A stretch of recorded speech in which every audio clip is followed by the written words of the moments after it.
السلام علیکم ناظرین، ڈرامہ سیریل سن میرے دل کے آنے والے ایپیسوڈ میں یہ دکھایا جائے گا کہ بلال عبداللہ کے آفس میں کام کرنے کے لیے صدف اب راضی ہو جاتی ہے، کیونکہ صدف جانتی ہے کہ اگر اس نے یہ جاب نہ کی تو زاویار کی زندگی کو بچانا بہت ہی زیادہ مشکل ہو جائے گا۔ لیکن اس سے پہلے ریکویسٹ ہے کہ اگر آپ ہمارے چینل پر فرسٹ ٹائم وزٹ کر رہے ہیں تو چینل کو ضرور سبسکرائب کر لیں۔ صدف کو بلال عبداللہ کے آفس میں دیکھ کر عمار بہت ہی زیادہ خوش ہوتا ہے۔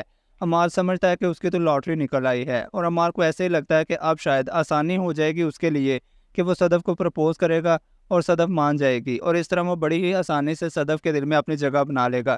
لیکن عمار کے دل کے ارمان دل میں ہی رہ جائیں گے، کیونکہ صدف کو اب عمار کی کوئی بھی ضرورت نہیں ہے۔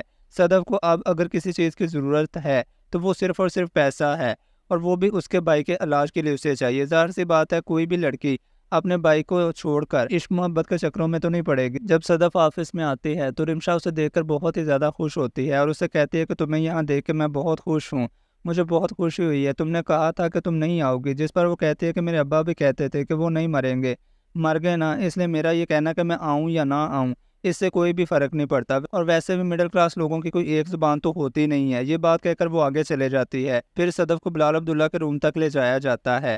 صدف جب ناک کرتی ہے تو بلال عبداللہ بہت ہی زیادہ خوش ہو جاتا ہے اس کو دیکھ کر، اور اندر آنے کے لیے کہتا ہے، اور کہتا ہے کہ دیکھیں صدف، میں جانتا ہوں کہ آپ بہت ہی زیادہ شریف ہیں، اور میں نامدار مرزا کو بھی جانتا ہوں اتنے عرصے سے کہ وہ کسی قدر شریف انسان ہیں۔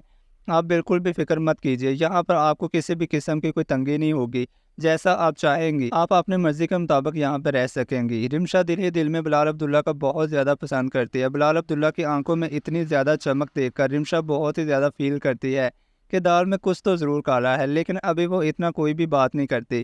وہ سمجھ آتی ہے کہ شاید یہی وجہ تھی کہ جب نامدار مرزا فوت ہوئے تو فوراً سے ہی یہاں پر آ گئے تھے۔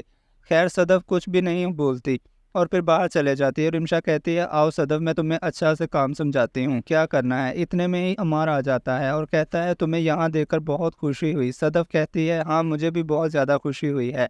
خیر جب صدف کام کر رہی ہوتی ہے تو جب بریک کا ٹائم ہوتا ہے تو پھر عمار اس کو کہتا ہے، صدف آؤ چائے پینے چلتے ہیں۔ صدف کچھ بھی نہیں بولتی اور کہتی ہے، اچھا۔ وہ کہتا ہے، صدف میں تم سے شادی کرنا چاہتا ہوں۔ صدف کہتی ہے، تمہارے پاس کتنے پیسے ہیں؟ وہ کہتا ہے کہ میں دیکھتا ہوں کتنے پیسے ہیں۔ وہ اپنے باکس میں سے پیسے نکالنے لگتا ہے کہ اتنے میں ہی صدف کہتے ہیں، میں تم سے یہ والے پیسے نہیں پوچھ رہی ہوں، میں تم سے پوچھ رہی ہوں تمہاری اوقات کیا ہے اور کتنی اوقات کے مالک ہو تم۔ عمار کہتا ہے کہ میں کچھ سمجھا نہیں صدف، کس طرح کی بات کر رہی ہو تم کہنا کیا چاہتی ہو؟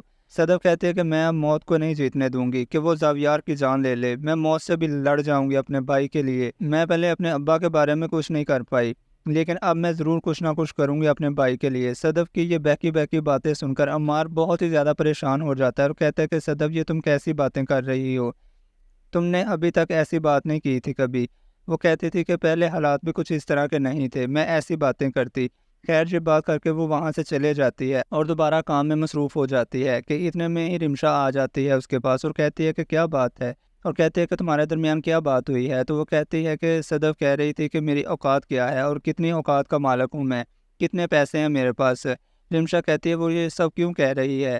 رمشا اب عمار کے کام کرتی ہے اور کہتی ہے کہ میں نے تمہیں کہا تھا نا، دال میں کچھ کالا ضرور ہے۔ صدف کے اب پر نکل آئے ہیں، مجھے تو ایسے ہی لگتا ہے کہ صدف کو کوئی بہت ہی اچھا رشتہ آیا ہے اور وہ بہت ہی زیادہ امیر ہے، اس لیے اب صدف تمہیں گھاس نہیں ڈال رہی۔ عمار کہتا ہے، ایسا کچھ نہیں ہے، میں جانتا ہوں وہ کسی سے بھی پیار نہیں کرتی اور مجھ سے بھی نہیں کرتی۔ دوسری طرف بلال عبداللہ کے دن اور رات خیالوں میں اور خوابوں میں صرف اور صرف صدف ہی ہوتی ہے۔ اس کے دن رات صدف کی فکر رہتی ہے اور وہ کہتا ہے دل ہی دل میں کہ کوئی ایسا کام ہوگا میرے لائق جو میں صدف کے لیے کر سکوں۔